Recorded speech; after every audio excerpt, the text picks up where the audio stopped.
Today, the Bible is the most famous book in the world. It is divided into the Old and New Testament. Around 2.5 billion Christians believe in the Old and New Testament, and apart from those 2.5 billion, another 1,800,000 Muslims believe and respect the Old Testament in their holy book, the Quran. 15 million believers in Judaism also believe in the Old Testament. A great number of documentaries are recorded about the creation of the Old and the New Testament, which in many different aspects explore the context of these two most famous works of the history of humankind. The biggest part of the events described in the Old and the New Testament happened in the Holy Land, which in the main part was located in the present-day territory of the State of Israel, but also Jordan and Syria. In some of the documentaries dedicated to the Old and New Testament, names of many different peoples who at the time lived in the Holy Land are mentioned. But so far we haven't seen a single documentary dedicated to the events about the creation of the Old and the New Testament, in which the ancient Macedonians who lived in the Holy Land around this time as well are also mentioned.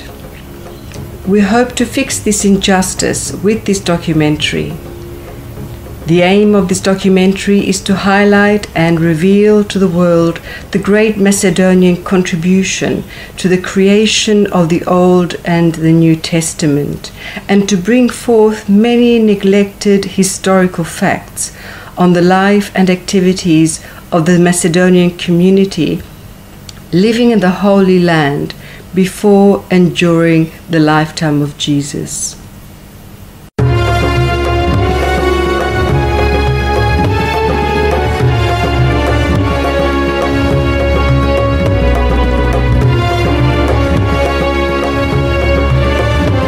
History has recorded that the Macedonians partially or wholly have ruled the Holy Land for about 270 years, from the time Alexander the Great of Macedon conquered it until just a few decades before Jesus Christ was born. The conquest of the Holy Land by the Macedonians is mentioned by all biographers of Alexander the Great, but most details about his stay in the Holy Land are given by the ancient Jewish historian Josephus Flavius, who lived in the 1st century AD. In his works, Jewish Antiquities, Jewish War, and Against Apion, Josephus Flavius left valuable insights into the lives of the Macedonians in the Holy Land, not only from the time in which they fully ruled this country, but much later on as well. Flavius also clearly confirmed that the Macedonians were not Greek, and treated the two nations as two separate and distinct peoples. Flavius, even though he was a Jew and a Pharisee, as a historian left remarkably important historical testimony on activities of Jesus Christ and St. John the Baptist. While describing Alexander the Great's expedition to Asia, Flavius mentions all the significant battles between the Macedonian and Persian armies. The first major battle between the two armies took place at the river Granicus. While writing about the events surrounding this battle, Flavius writes, Darius heard how Alexander had passed over the Hellespont, and had beaten his lieutenants in the battle at Granicum, and was proceeding further. Whereupon he gathered together an army of horse and foot, and determined that he would meet the Macedonians before they should assault and conquer all Asia. Flavius then wrote about the Macedonian occupation of the Holy Land by describing Alexander the Great's entry into the heart of the Holy Land, Jerusalem. Flavius writes that Alexander was greeted with great honor by the Jewish priests, and in turn he offered a sacrifice to God, Jehovah. Alexander stated that while in Dion in Macedonia, God came to him in a dream and told him not to be afraid and to conquer Asia. Alexander the Great then allowed the Jews to practice their own religion according to their own customs. Flavius also writes that the Jews paid tribute to Alexander by giving him the highest honors in all the cities of the Holy Land he entered, and many Jews joined his army. Flavius also wrote about the death of Alexander the Great. He named the successors of the Macedonian Empire in detail and writes about their disagreements and wars. He describes the history of the Holy Land up to the time in which he himself lived, that is, the end of the 1st century after Christ.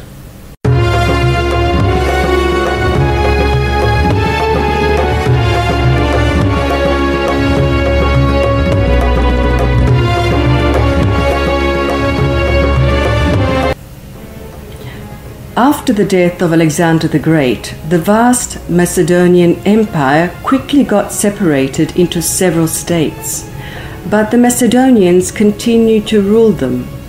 Thus, for example, the Macedonians continued to rule Egypt, which separated as a sovereign state under Alexander the Great's Macedonian general Ptolemy, who was a son of Lagos, known in his geography as Ptolemy I.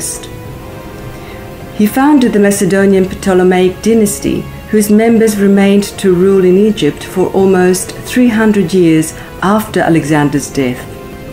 The most famous member of this Macedonian dynasty was Cleopatra VII.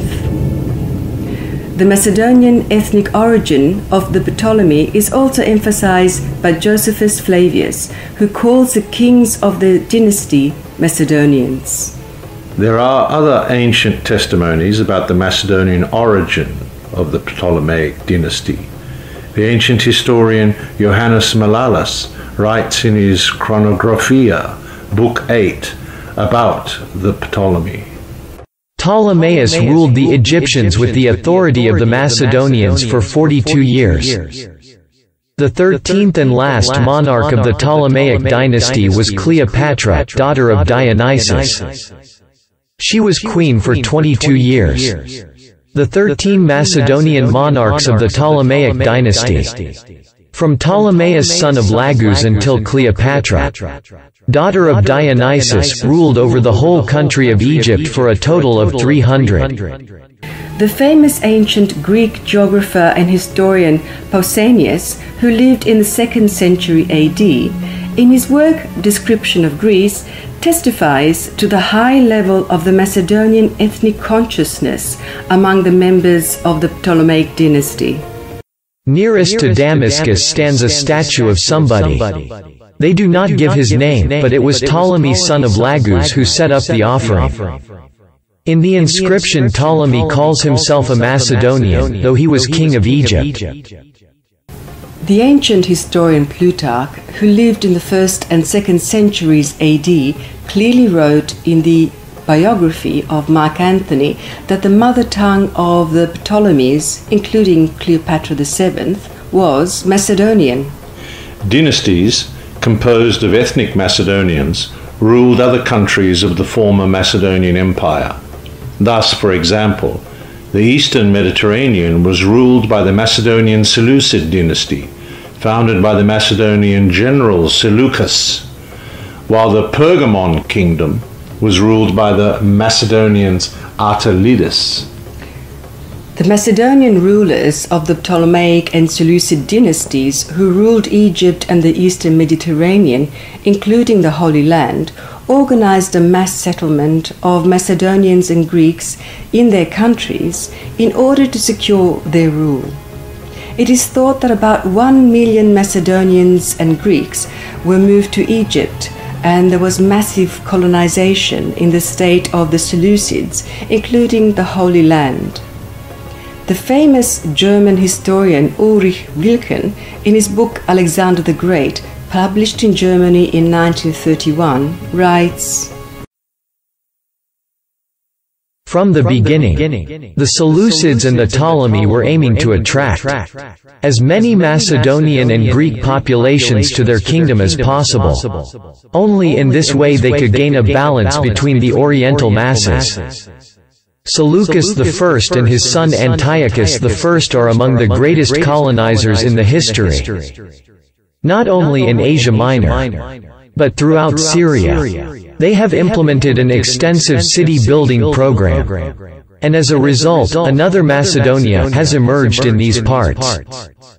In addition, Wilken writes, the Seleucids, both from political and economical aspect, had the great interest in attracting as many Greeks and Macedonians as possible into their kingdom. As a result of this colonization, whole cities populated by Macedonians and Greeks with pure Macedonian names appeared in and around the Holy Land. At the same time, names with Macedonian and Balkan roots were also given to some cities that used to exist and were now extended by the Macedonians. These cities, along with the Macedonian population in them, also existed at the time when Jesus Christ appeared and acted in the Holy Land. We are presenting a map of the Holy Land during Jesus' time, published in the Catholic Bible in Zagreb, present-day Croatia, in 1983, which clearly shows the existence of cities with Macedonian names.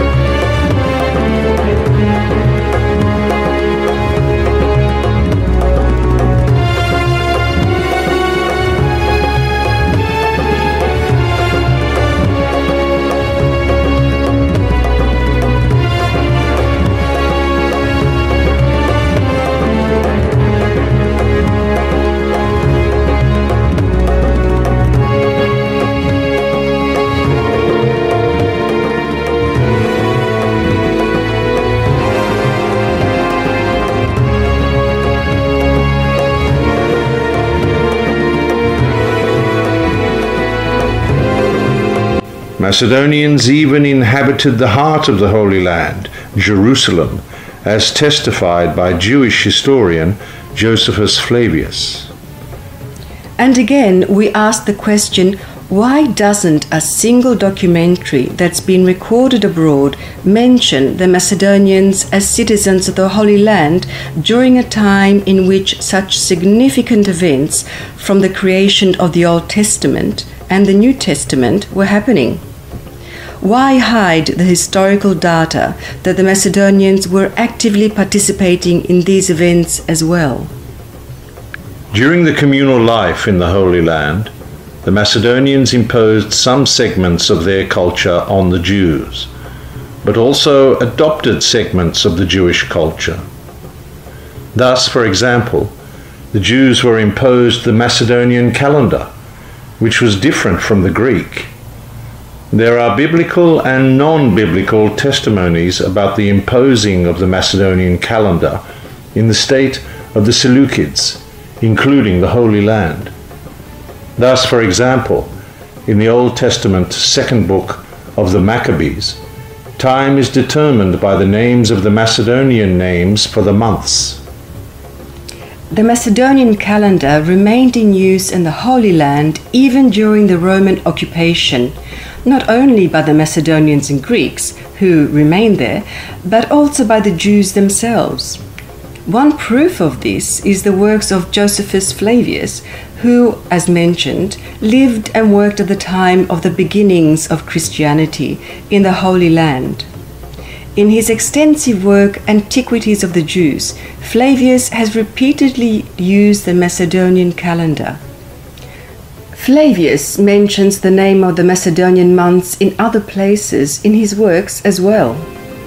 Ancient historian Johannes Malalas, who lived in the 5th century, writes that the Macedonian general Seleucus I, who we mentioned as the founder of the Seleucid dynasty and later became known as Seleucus I, was the one who ordered the months in his country to be named according to the Macedonian calendar. Seleucus ordered that the months in Syria should be named after Macedonian fashion. Seleucus himself came from Pella, a city in Macedonia. It is quite interesting that the ancient Macedonian calendar was used by other ancient authors as well, and among them was the early Christian historian Eusebius of Caesarea, 3rd and 4th centuries.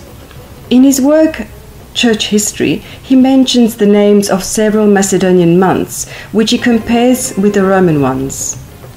Some Jews even adopted parts of the Macedonian fashion, specifically the Macedonian khosia hat, which had a wide brim and was massively worn centuries earlier in ancient Macedonia.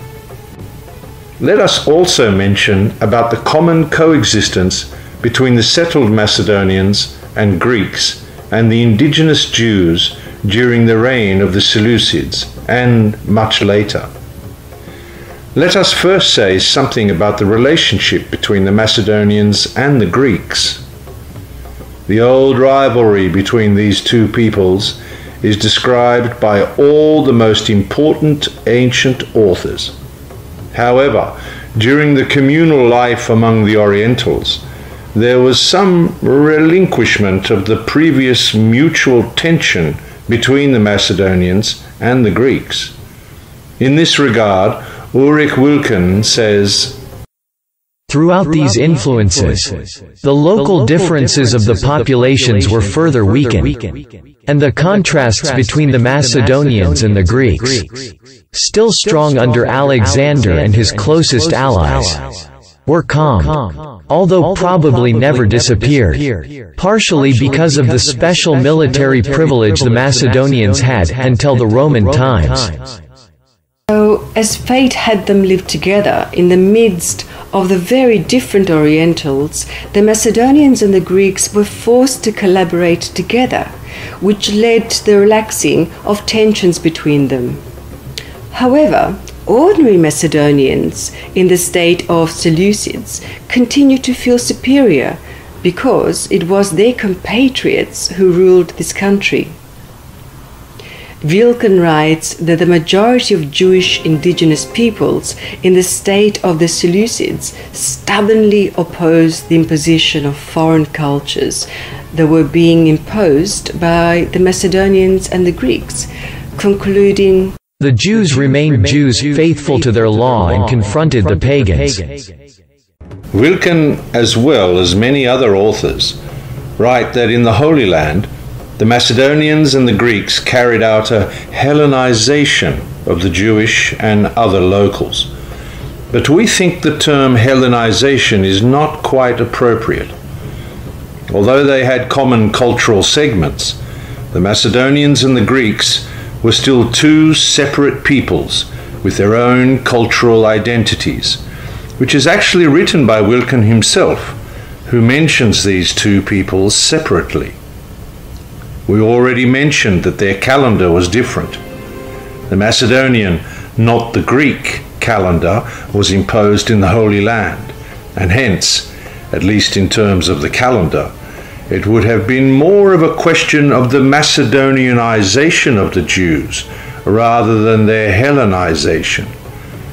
The same can be said about fashion, city toponyms, and so on. Perhaps the more appropriate term would be the term Balkanization, seen from the point of view that Jews were imposed on by the Balkan peoples who settled in the Holy Land, which were predominantly Macedonians and Greeks. But the term Balkans did not exist at the time. Let us conclude that the Jews had not only Hellenistic but Macedonian culture imposed on them as well. Thus the term Hellenization should be rejected. The resistance of the Jews against the imposition of culture that the Macedonians and the Greeks were trying to impose on the state of Seleucids, including in the Holy Land, is also described in the Old Testament. This reveals another interesting segment about the connection of the Macedonians to the Old Testament, that is, that parts of the Old Testament were written precisely in the territories that the Macedonians ruled. Thus, for example, parts of the Old Testament book Zechariah were practically written in Macedonia. Sections 9 to 14 of this book are thought to have been written at the time when Alexander the Great was ruling the Holy Land, meaning at the time when this territory was an integral part of Macedonia. The book of prophet Jonah is also thought to have been written in the 4th or 3rd century BC, the time when the Macedonians ruled the Holy Land. This book is one of the most revered books in Judaism today. Also, the book of Tobias was written in the 4th or 3rd century BC, which means that it was created on the territory ruled by the Macedonians at that time. The Old Testament book titled Daniel was also written during the reign of the Macedonian Seleucids. This book was created as a result of the resistance of the local Jewish population against the foreign culture imposed on them by the Macedonian Seleucids, specifically by the Macedonian king Antiochus IV. The Old Testament book, the Book of Sirach, was written during the reign of the Seleucids in the Holy Land as well. It is thought that this book was written around 190 BC as a result of the resistance of the Jews against the Macedonian Seleucids as well. During the time when Egypt was ruled by the famous Macedonian queen Cleopatra VII, the Old Testament Book of Wisdom was written in Alexandria. Some authors believe that the Old Testament Book of Judith originated from this period as well. One of the most significant cultural segments of the Macedonian Ptolemaic dynasty, which, as we mentioned, mainly ruled Egypt and its surroundings, is the translation of the Old Testament from the Hebrew into the Koine language.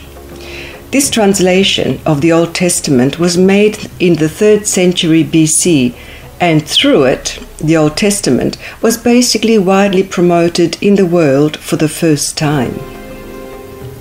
This translation was made thanks to the efforts of the Macedonian Ptolemy II, who was the son of Ptolemy I.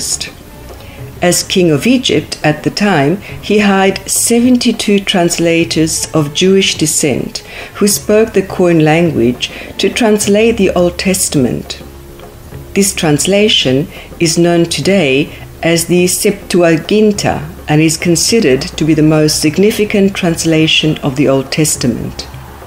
When we talk about the separate life between the settled Macedonians on one hand and the indigenous Jews on the other, it should be mentioned that Alexander the Great encouraged the merging of the peoples by forcing mixed marriages, but his successors, Ptolemies and the Seleucids, who remained to rule over non-Macedonian dominated countries, abandoned that practice and instead forced Macedonian national politics into these countries through mass immigration of Macedonians. In this regard, Ulrich Wilken writes, his successors in recent generations, with the principles of the national Macedonian rule, fought to prevent the merging of Macedonians and Greeks with the Oriental peoples. The Macedonian Army Assembly in Babylon rejected the policy of mixing, and his successors in Asia and Egypt did not intend to renew it, but continued the Macedonian national politics. So, the non-mixing of the Macedonians with the indigenous people in the Holy Land, with some exceptions, not only reflected the objective cultural differences between them and the natives, but it was also the official policy of the Macedonians who ruled this territory. Josephus Flavius writes that the Jews were also largely opposed to mixed marriages, meaning that at least in the first few centuries before Christ and in the first few decades after Christ, the Jews were largely separated from the Macedonians.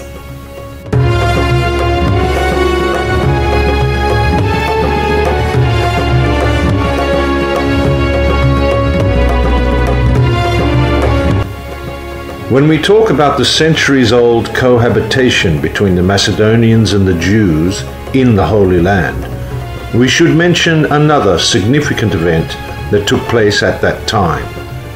That event is the great uprising of the Jews against the Macedonian government that resulted in the creation of an independent Jewish state.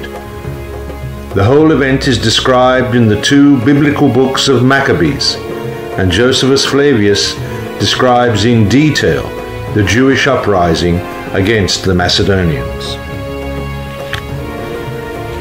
The Maccabees were a large Jewish family whose members rebelled against the Macedonian government.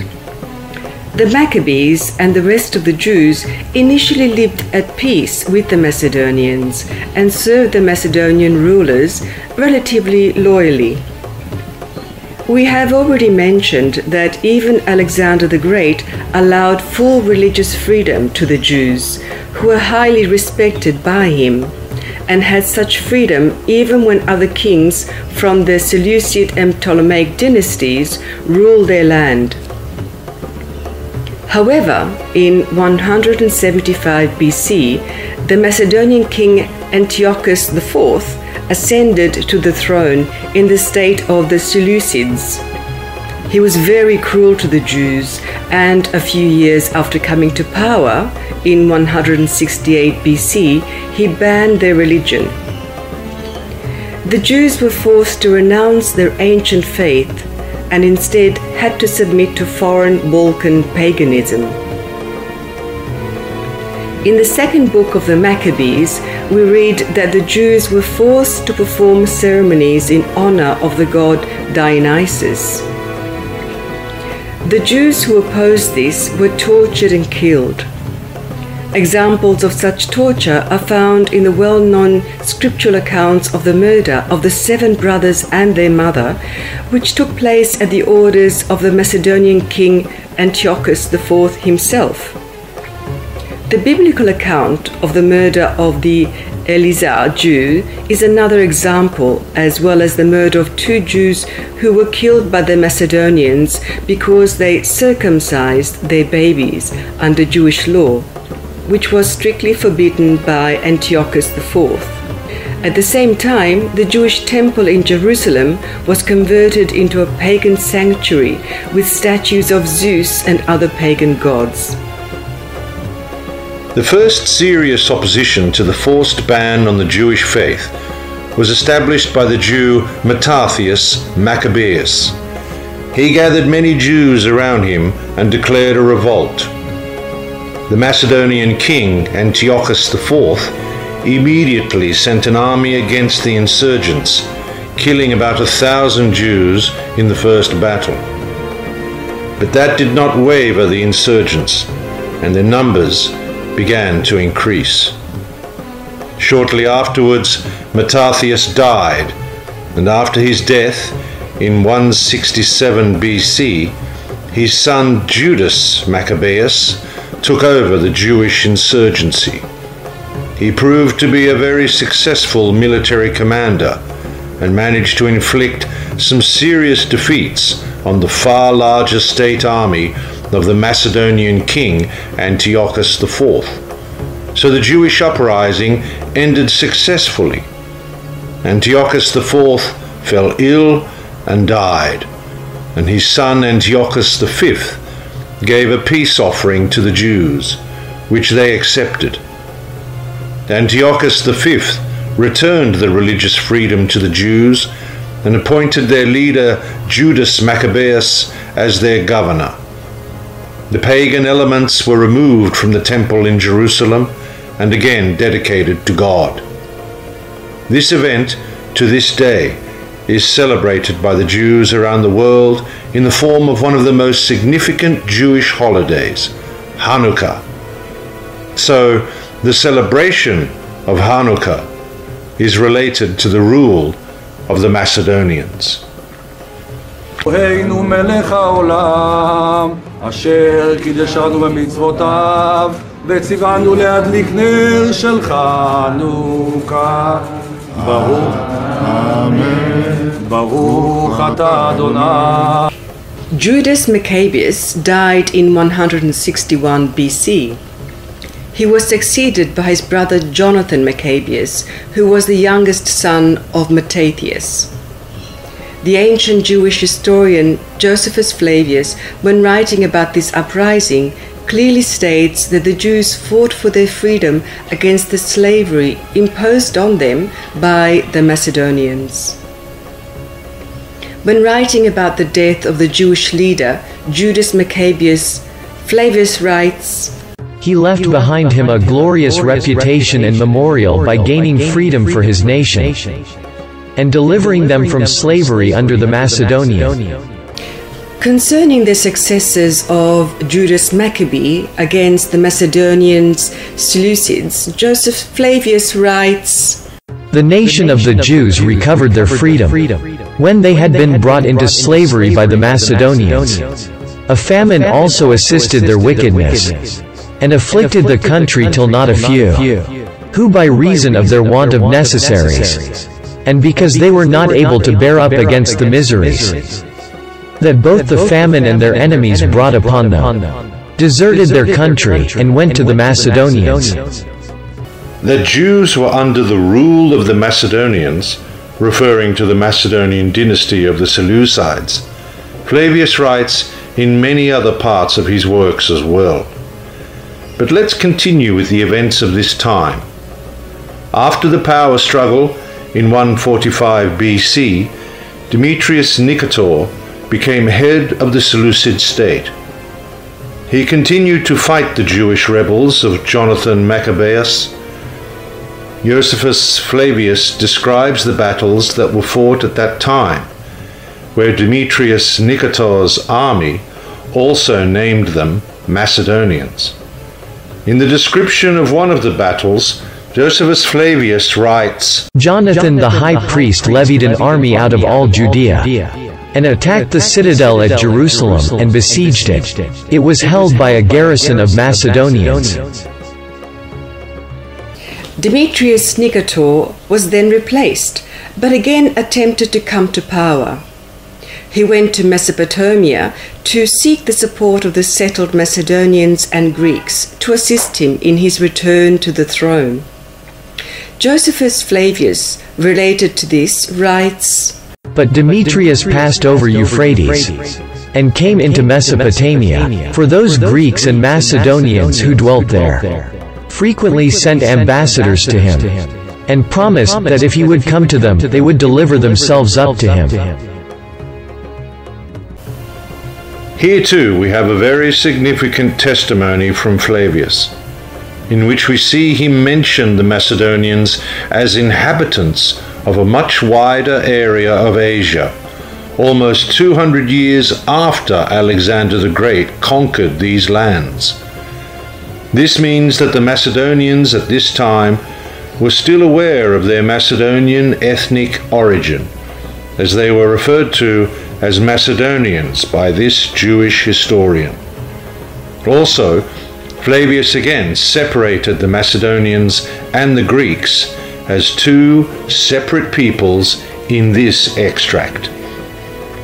The Jewish leader Jonathan Maccabeus was killed in 142 BC. He was succeeded by his brother Simon Maccabeus. During the time of Simon Maccabeus, an independent Jewish state was created.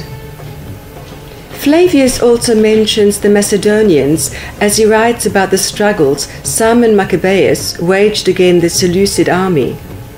Here we read, "Simon burnt the engines used by the Macedonians and made a great slaughter of them." And in his book War of the Jews, Flavius calls the Seleucids Macedonians. Here he writes about Simon Maccabeus' fight against the Seleucids. He was made high priest, and also freed the Jews from the dominion of the Macedonians, after 170 years of the empire of Seleucus. Flavius describes the founding of the independent Jewish state by Simon Maccabeus in the following words. Simon was elected by the majority as high priest, and from the first year of his reign he freed the people from slavery under the Macedonians.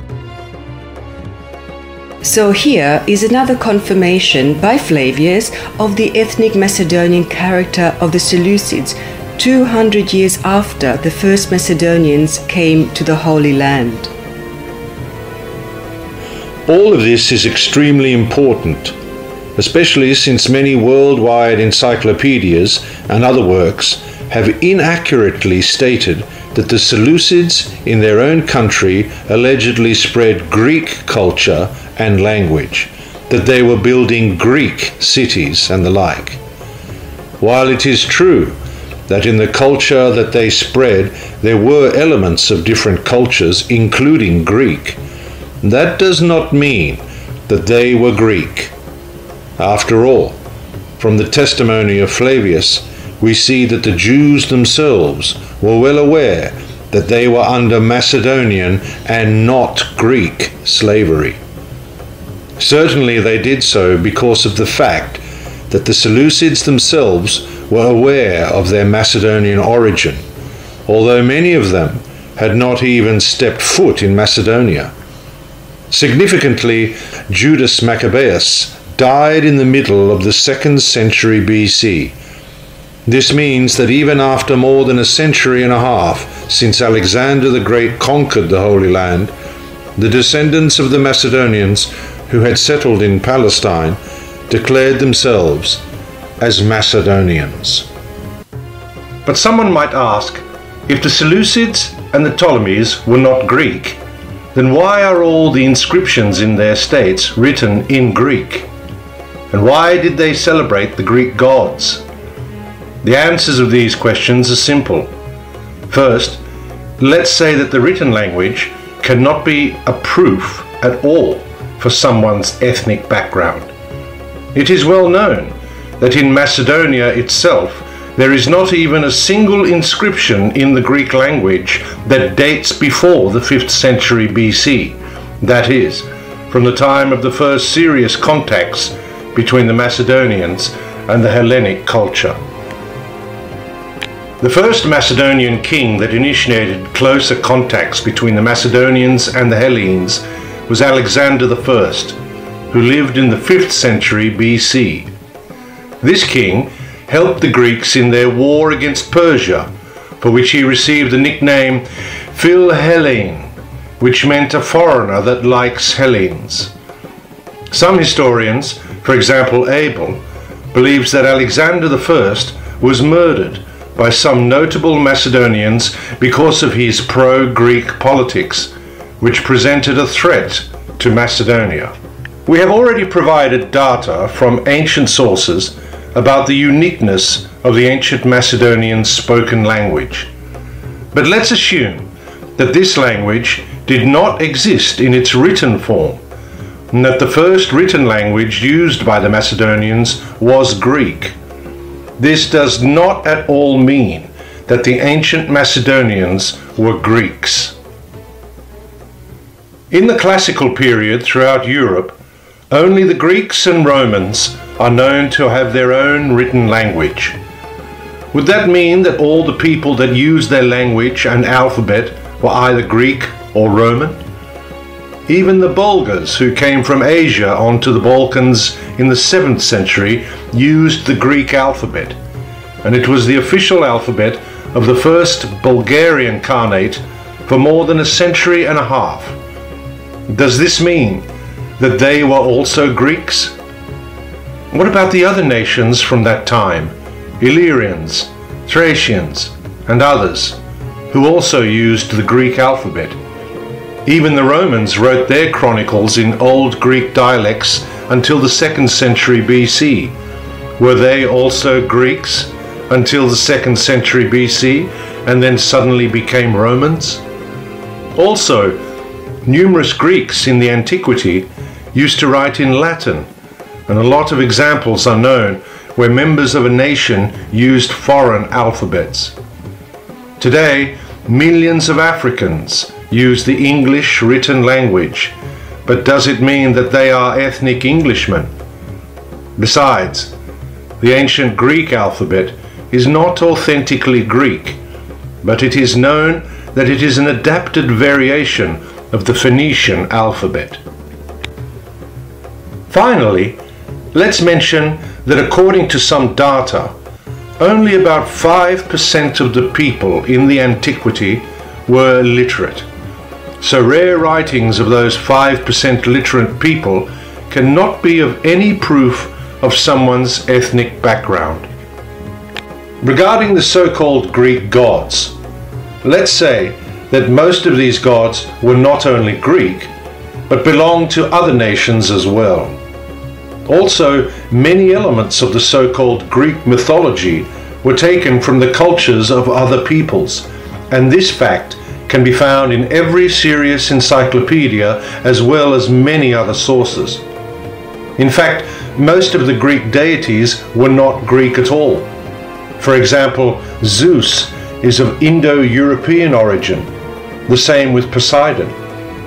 It is believed that the god Apollo is an Asian deity imported from Siberia, while Dionysus was a Bresian deity that was first celebrated by the Macedonians and after that by the Greeks.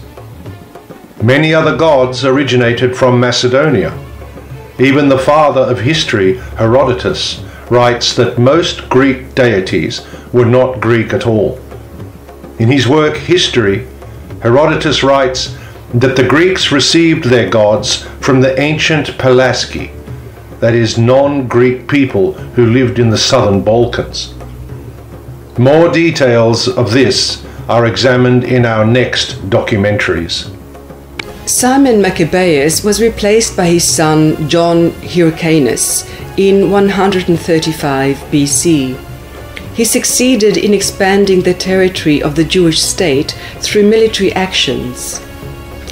In the newly conquered territories, he began to settle Jews and spread Judaism among the locals. Therefore, many Macedonians and Greeks accepted Judaism. At the same time, in the Jewish state, he had thrown out all the elements of Balkan paganism. And when writing about John Hyrcanus' reign, Flavius again names the Seleucids as Macedonians.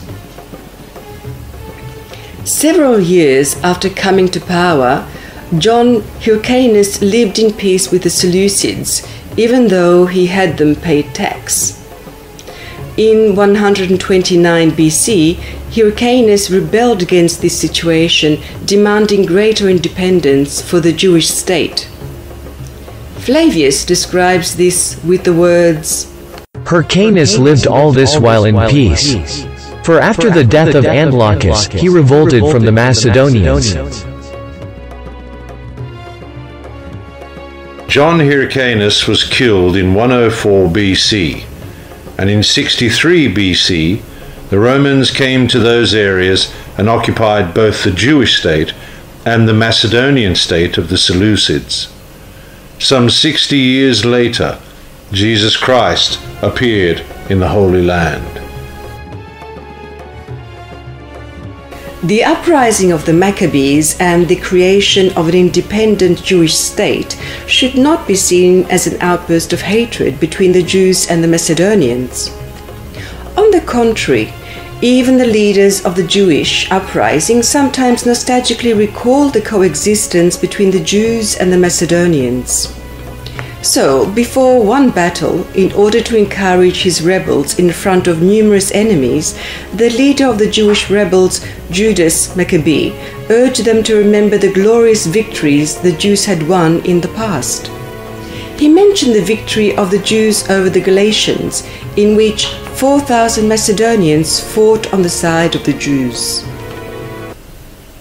As for the Macedonians who embraced Judaism, over the upcoming decades and centuries, their offspring already carried Jewish names and worshipped God Jehovah and practiced Jewish customs.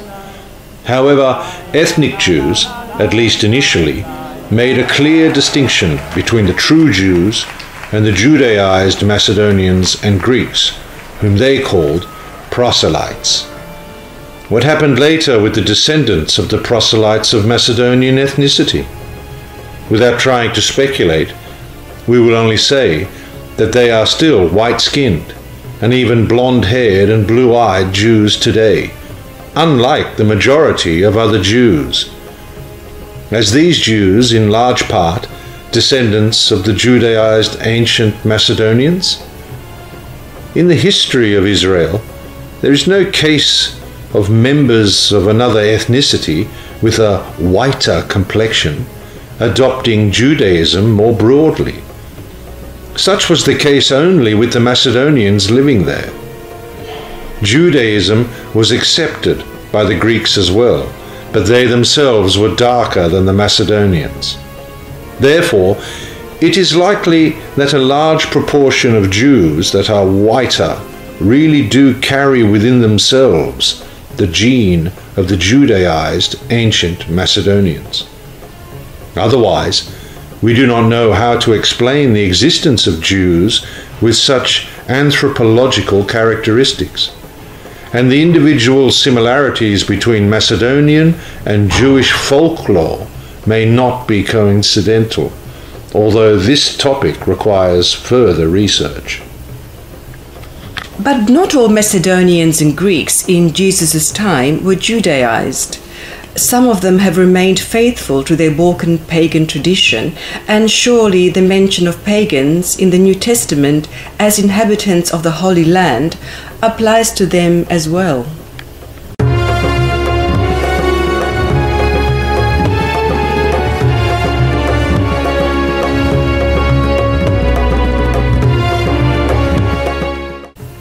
From all the above, we can conclude that during the time of Jesus Christ, there was a compact Macedonian population in the Holy Land, which, for the most part, still lived clearly separated from the indigenous people in terms of their ethno-cultural identity. This Macedonian population was in fact a successor to that, as Wilkin calls it, one other Macedonia, which, fully or partially, was present in the Holy Land just a few decades before the birth of Jesus, and certainly afterwards as well. Because of all of this, there is no doubt that a number of the descendants of the settled Macedonians had direct meetings with prominent Bible figures of that time, including Jesus Christ himself. If Jesus is known to have contacted thousands of people, inhabitants of more populated areas, during his activities, the law of probability allows us to conclude that among those people there were also many Macedonians which ruled that territory, wholly or partially, just a few decades before his birth. St. Mark the Evangelist writes that Jesus lived and acted in the places where the Macedonians were mostly settled in the Holy Land. Mark the Evangelist, 7:31, while writing about the miracles Jesus performed, recorded that he was staying in the midst of the Decapolis area. There, as it is well known, a deaf man was brought before Jesus and asked to be healed. Just after Jesus touched the man's hand, the man began to hear and speak. All this happened in the presence of many people. The Decapolis area, whose name has a Balkan origin, was without doubt inhabited by a significant number of Macedonians. Evidence of this are the cities in the area which were built there or significantly expanded by the Macedonians, bearing Macedonian names. The two central cities of this area in the Holy Land were called Dion and Pella, pure Macedonian names honoring the Macedonian capital Pella and the Macedonian sanctuary Dion. Although in the time of Jesus the Macedonians no longer ruled these cities, but instead were ruled by the Romans, the Macedonian population remained in them. Therefore, it is likely that the majority of the people who saw this miracle of Jesus, and perhaps even the cured deaf man himself, were descendants of the Macedonians there. Matthew the evangelist also testifies that Jesus was followed by many people, and most of them came from the Decapolis area. While writing about the public miracles that Jesus performed, St. Matthew the evangelist wrote that Jesus was known throughout Syria, and that various sick and possessed people, lunatics, and others who had health problems were being brought to him. Many people found out about this, and they all wanted to see Jesus. Large crowds from Galilee, the Decapolis, Jerusalem, Judea, and the region across the Jordan followed him. Matthew chapter 4 verse 25. While speaking about the works of Jesus in the Decapolis area, we will also mention the healing of a possessed man described by the holy evangelists Luke and Mark. The man was possessed by evil spirits, and Jesus ordered the spirits to come out of the possessed man, after which they entered some nearby pigs. The pigs then went crazy, threw themselves off the cliff into the sea before the eyes of the terrified herders. St. Matthew the Evangelist relates, "Those tending the pigs ran off, went into town and reported all this, including what had happened to the demon-possessed men. Then the whole town went out to meet Jesus." It is known that the Jews and the rest of the Judaists did not eat pork at all. And this is the case today to those who strictly adhere to the canons of Judaism. The question therefore arises, where did pigs and herds of pigs come from in the midst of the Holy Land at a time when the entire Jewish population strictly adhered to the Jewish canons, including a ban on eating pork? Unlike the Jews, the pagan Macedonians had no problem eating pork, so they were the only ones that could keep pigs in the Holy Land. So it is likely that the pig herders were Macedonians as well.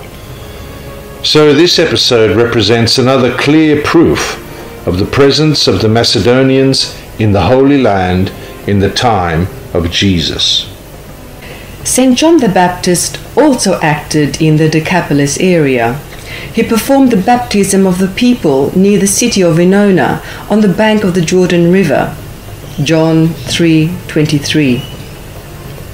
The closest town to Venona was precisely the town of Pella, just a few kilometers away. For this reason, it can be said with certainty that many of the people who were baptized there by St. John the Baptist were also descendants of the settled Macedonians. It is certain that Jesus Christ had meetings with Macedonians outside the Decapolis area as well. The New Testament mentions Jesus meeting with pagans and with persons who had personal names with Balkan roots. It is likely that some of them were descendants of the Macedonians there. Such information exists in the apocryphal Christian manuscripts. The Gospel of Thomas even writes that Jesus, as a child, learned and quote the letters of the pagans, which may indicate that he could use the coin language that the Macedonians had at one time used in the Holy Land. Here we read that Joseph took young Jesus to a doctor to teach him how to read and write. The doctor asked Joseph if he wanted to learn the letters of the pagans or those of the Jews first. Then said that doctor unto Joseph, What manner of letters wouldest thou teach this child? Joseph answered and said, Teach him first the letters of the Gentiles, and after that the Hebrew. About Jesus' encounters with the pagans, a term we have proven to refer largely to the Macedonian inhabitants of the Holy Land, Josephus Flavius offers another interesting piece of evidence. Although he was a Pharisee and not a Christian, Flavius mentioned the existence and activity of Jesus in his own country. Flavius, as a historian, not only noticed the existence and acts of Jesus Christ, but also made it clear that Jesus was no ordinary man. Flavius even mentioned the resurrection of Jesus and mentioned that he had brought many Jews and many pagans with him during his ministry. Here is how Josephus Flavius, the most famous Jewish historian of the time, described Jesus Christ. Now there was about this time Jesus, a wise man, if it be lawful to call him a man. For he was a doer of wonderful works, a teacher of such men as receive the truth with pleasure. He drew over to him both many of the Jews and many of the Gentiles. He was the Christ.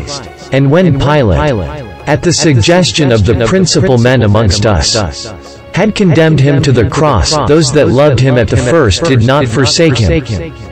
For he appeared to them alive again the third day, as the divine prophets had foretold these and 10,000 other wonderful things concerning him. And the tribe of Christians, so named from him, are not extinct at this day.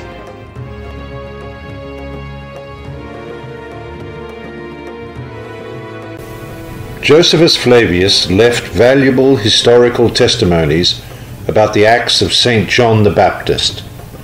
While writing about the defeat of the army of the vassal Jewish king Herod Antipas from the Arabs, Flavius writes, "Now some of the Jews thought that the destruction of Herod's army came from God, and that very justly, as a punishment of what he did against John, that was called the Baptist. For Herod slew him, who was a good man, and commanded the Jews to exercise virtue, both as to righteousness towards one another, and piety towards God, and so to come to baptism." We will mention again that Flavius was not a Christian, but he belonged to the Jewish Pharisee sect, which was at the time opposed to Christians. That is why his testimonies of the existence of Jesus and of St. John the Baptist weigh heavily. As for the descendants of the settled Macedonians in the Holy Land, without pretending to claim anything, we will only mention that some later biblical persons carried names with Macedonian and Balkan roots. Let's mention Jesus' apostle, St. Philip, whose name was often found among the ancient Macedonians. A name with a Balkan root was carried by the first apostle of Jesus, St. Andrew, who later really lived in Macedonia. The meaning of the name of one of Jesus' apostles, St. Bartholomew, was son of Ptolemy, meaning that his name also contains the typical ancient Macedonian name Ptolemy.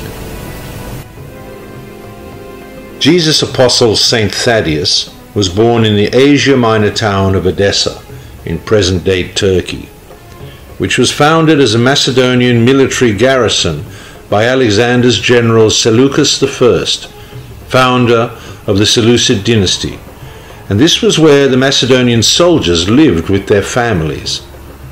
In the apocryphal manuscript Acts of the Holy Apostle Thaddeus, one of the 12, we read that this apostle was first called Lebaos. Although it is written here that he was a Jew, it is interesting that his name is not a typical name for the Jewish onomasticon, but rather resembles a name with roots in ancient Macedonian history. Herodotus, in his work History, mentions the name of a Macedonian city called Lebaia. We will also mention Saint Anna, the mother of the Holy Mother of God. She had two sisters, and one of them was called Sophia, another name with Balkan roots. Let's just say that the God-man she gave birth to, Lord Jesus Christ, in many artistic representations, is presented without any typical Jewish characteristics, white complexion, even blonde hair and blue eyes.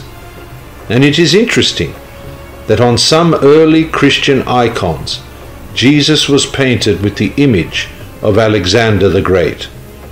The 1968 American issue of National Geographic describes the reverence for Alexander the Great among various peoples. Here we read that Alexander remained in the legends of 3 continents, and that the early Christians portrayed Jesus in his image. But Jesus is God. He is the light of the world, and no one should, and ultimately should not, be tempted to examine his ethnic origin, as some so-called historians do. Some of the 7 sacred preachers who were chosen by the apostles to preach Christianity in various lands might also have been Bible figures of possible Macedonian origin. All 7 sacred preachers bore names which we also find in the history of ancient Macedonia or the Balkans. These are the saints Stephen, Philip, Prochorus, Nicanor, Timon, Parmenas, and Nicholas. After all, it is widely accepted by the modern Christian science that they were not Jews but pagans, adherents of the Balkan pagan tradition, who lived in the Holy Land. Let's mention some interesting facts about the origins of the Judaic biblical king Herod the Great. He was born in 73 BC and died in the year 4 BC.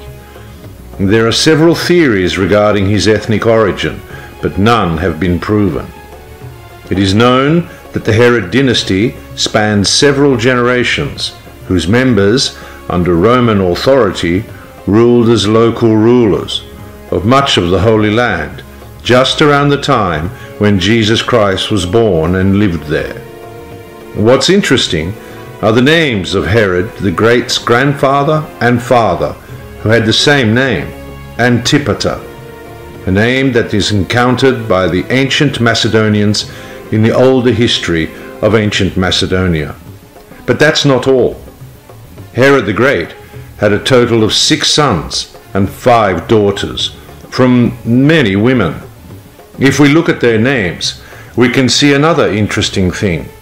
The names of some of his sons were Archelaus, Philip, Alexander, Aristobulus, Antipater, and Herod Antipas.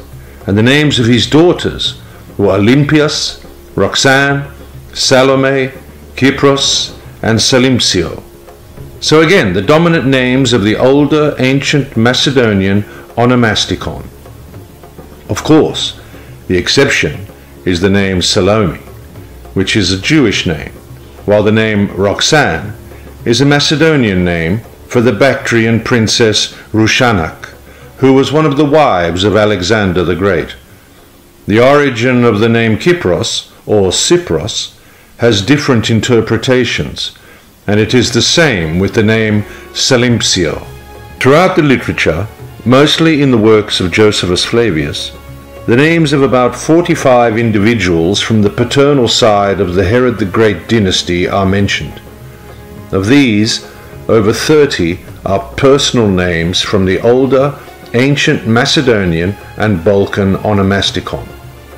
Few names have unknown roots, and only 6 people carry typical Jewish names, probably because of the Jewish origin of some of the women in Herod the Great's dynasty.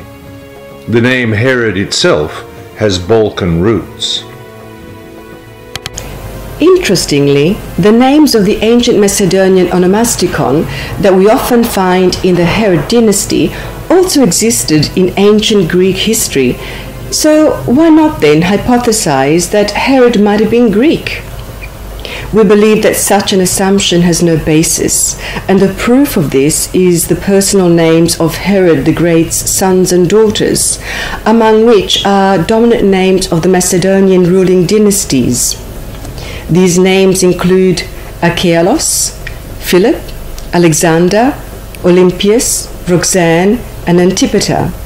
and in the Macedonian omasticon was often the name Aristobulus. Surely this could not have been a coincidence.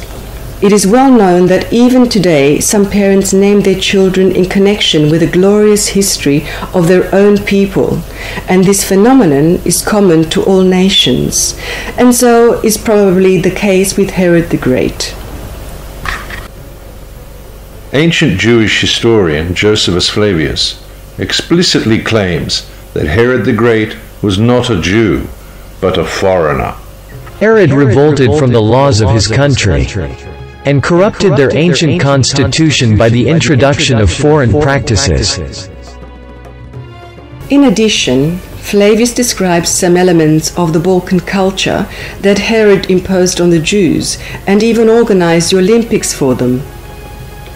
For all this, Flavius writes that, contrary to Jewish customs, the highlight of all was the setting up of a golden eagle, symbol of the god Zeus, by Herod over the great gate of the main Jewish temple. Therefore, the Jews prepared an assassination attempt on Herod, but failed to kill him. Herod the Great forged his own money with inscriptions on the Koine language and the symbol of Zeus. The early Christian historian Eusebius of Caesarea writes about the genesis of the Herod the Great family using older sources. Eusebius explicitly claims that Herod was not a Jew, but a foreigner. Here we read, Herod was the first foreigner to become king of the Jews with the support of the Romans. During his reign, our Savior Jesus Christ was born. After the death of Herod the Great, the Romans divided the land of his rule into his three sons, Philip, Archelaus, and Herod Antipas. The most famous of them is Herod Antipas. It is exactly the same Herod who ordered the cutting off of the head of John the Baptist. In the Gospel of Luke 23, 8-12, we read that Jesus was summoned before Herod Antipas.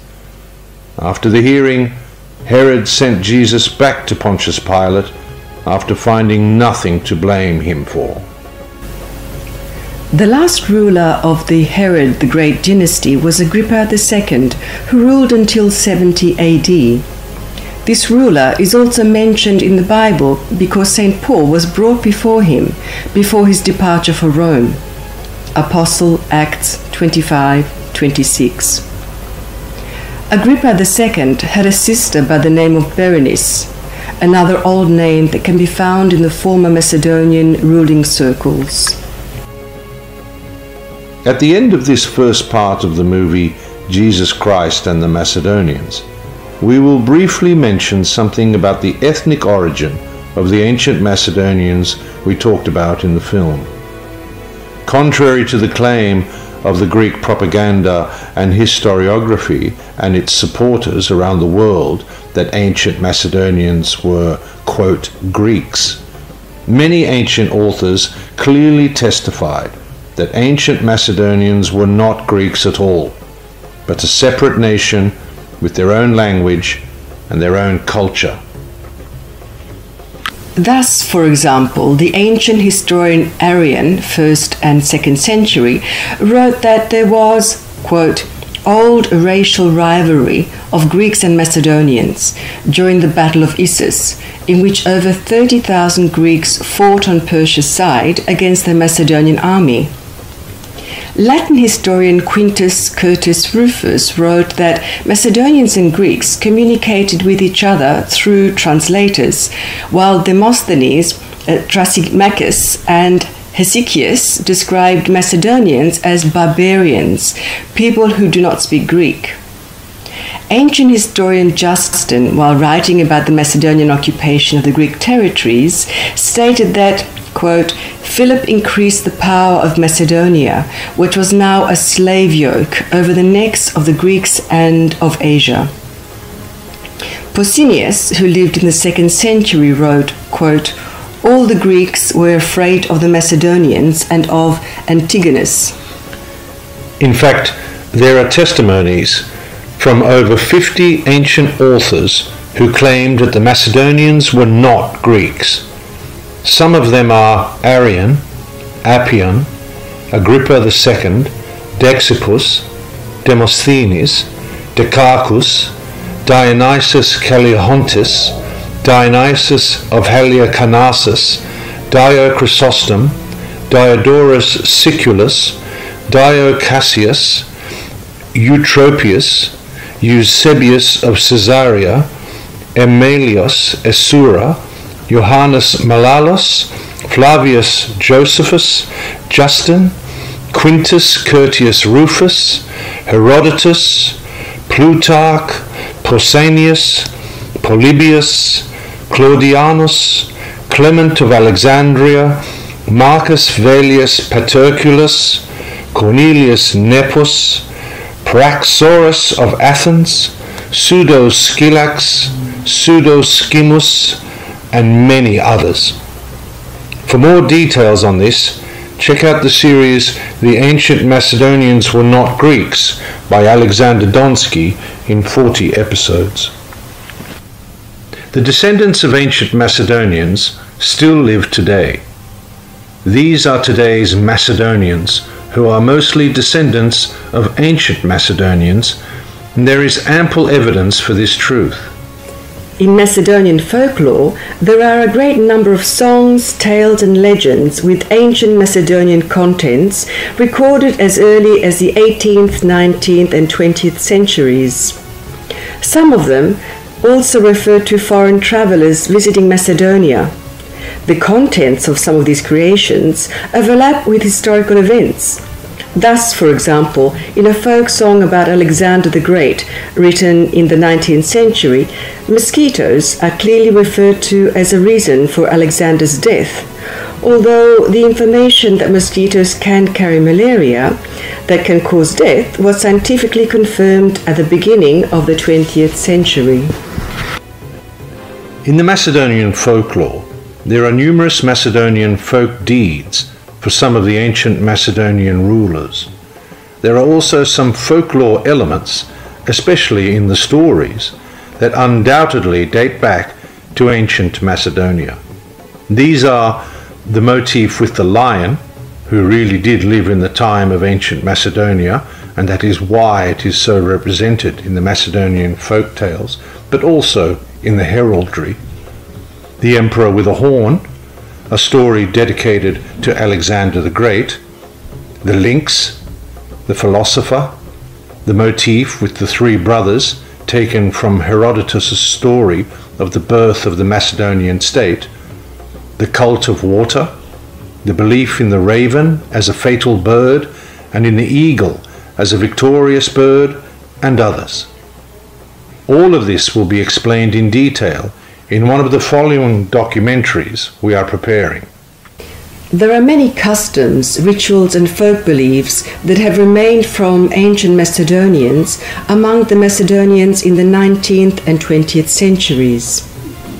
Thus, for example, Herodotus writes that in ancient Macedonia the men were sitting separately from the women. This custom is also recorded among the Macedonians of the 19th and 20th centuries, and even remains to this day. The ancient Macedonians also left the custom of breaking bread during wedding celebrations, mentioned by Alexander the Great's biographer Quintus Curtius Rufus, and still exists among the Macedonians to this day. The ancient Macedonians also maintained the treatment of the masculine belt or folk costume as a symbol of masculinity, written by Aristotle, and the same belief was registered in the 19th century. Giving the heir a ring before dying is also a custom registered in ancient Macedonians, and so is the hair cutting during a time of great mourning. Even the ancient Macedonian custom of electing a king, which took place through a mass gathering of the army and electing by acclamation, remained among the 19th century Macedonians as a custom of electing village chieftains. ancient Macedonian elements are also present in the celebrations of the holidays: Lazarus Feast, Lazara, St. George's Feast, Gurgodovin, Rusa Sreda, and Day of Forgiveness, Prochka. The ancient Macedonian elements are also registered in today's Macedonian dodol customs, which are used for calling rain, some funeral customs, and more. The ancient Macedonians also believed in the magical power of the snake, which is still the case in present-day Macedonian folklore. There are numerous motifs in Macedonian folklore, in tales and legends, inherited from ancient mythology. Such are the motif for the fairies, inherited from the motif for the ancient Menades, the motif for personalizing the sun and celestial bodies, the motif for gilding by touch, the motif for Lamia and the dragon, the motif for personalizing destiny, happiness, and death, the motif for God represented as an elder, the motif for the heroic exploits of the medieval hero King Marco, which coincides with the heroic feats of Heracles, the motif for the underworld, the motif for metamorphosis, and many others. In one of the following shows, we will make overviews of these motifs from the Macedonian stories and songs, with the corresponding motifs from the legends of ancient mythology, clearly identifying them. Many 19th and 20th century Macedonians, despite fierce pressure from foreign propaganda, declared themselves as direct descendants of the famous ancient Macedonians without anyone forcing them. However, the strongest evidence we can mention is the results of the DNA analysis regarding the ethnic origin of today's Macedonians, conducted at the Swiss Institute of Genetics, IGENEA. According to this information, on average, every present-day ethnic Macedonian carries most of the blood and genes from the ancient Macedonians, which is irrefutable evidence that today's Macedonians are for the most part descendants of the ancient Macedonians.